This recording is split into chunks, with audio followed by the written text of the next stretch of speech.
Heather, for you, as an authority on the history of the Republican Party, and you are, and given the evolution of the Republican Party in the last 8 years, what is your prediction of how the Republican Party will reshape in the new future? Oh, thank you, whoever asked that. Yeah, the Republican Party is a fascinating party because of when it rose during the American Civil War, right immediately before the American Civil War, in a moment that looked much like today. And because of what it had to do when it had to fight that Civil War, it identified itself with America's DNA in a way that the Democrats did at a very different moment. So they do things very differently than the Republicans do. If I had to predict, which fortunately you've asked me to do, I have argued for a long time that what happened after the New Deal is that a cabal, I've actually called them a cabal in print, called movement conservatives, who believed in that world, the anti-Enlightenment world, if you will, that I outlined before, took over the Republican Party. And they purged it of those that Newt Gingrich called rhinos Republicans in name only, but in fact they were the real Republicans.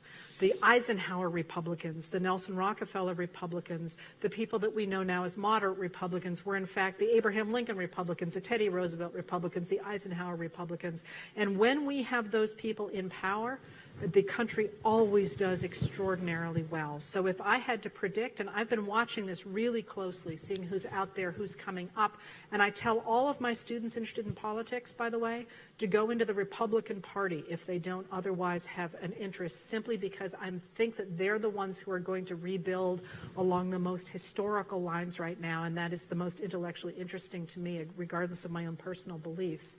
That what we're going to see is somebody up and coming who is going to look extraordinarily like Eisenhower or like Teddy Roosevelt.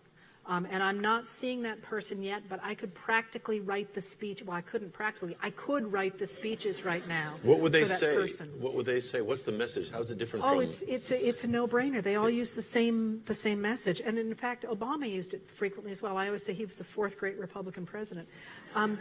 What they say is that the country works best when people at the bottom have education and equality of opportunity, and it is the government's job to distribute education and equality of opportunity, equal access to resources across the bottom of society so that people produce more than they consume, and it rises to a middle class who produce more than they consume, and it rises to the top for people who then have factories and employ people at the bottom.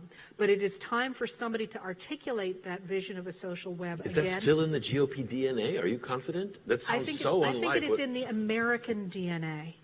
And I don't believe that the Republican Party is going to disappear solely because of the mechanics of the fact it still exists. But as we know, both political parties have on occasion flipped positions on things like, for example, African American rights, women's rights. So I don't believe that you have to say this is the Republican, can the party nowadays change that? Is Paul Ryan ever going to believe this? Not happening. So not even if hell freezes over. Mm-hmm. But there are an awful lot of Americans, I suspect a lot of Americans right here in this room, who if they found a politician who articulated that vision, would vote for that politician, and that label is going to have the word Republican on it. Wow, amazing. Because of our history. You see a torchbearer out there somewhere? Can you name a person? Yes, there are a couple of people who are saying the right things. One of them is Charlie Baker here in Massachusetts. But there is, I always forget his name, in Maryland. I don't think he's going to be a goer. There's a guy out in Colorado. There are a few, but I actually think it's going to be somebody, somebody younger. Great. And they're not, Please. they're not there. But like I say, as a historian, you almost can write the characters. Mm-hmm, mm-hmm. And this is a character whose moment is just waiting. So if anybody's interested, I'll write your speeches. Are you listening, Charlie Baker?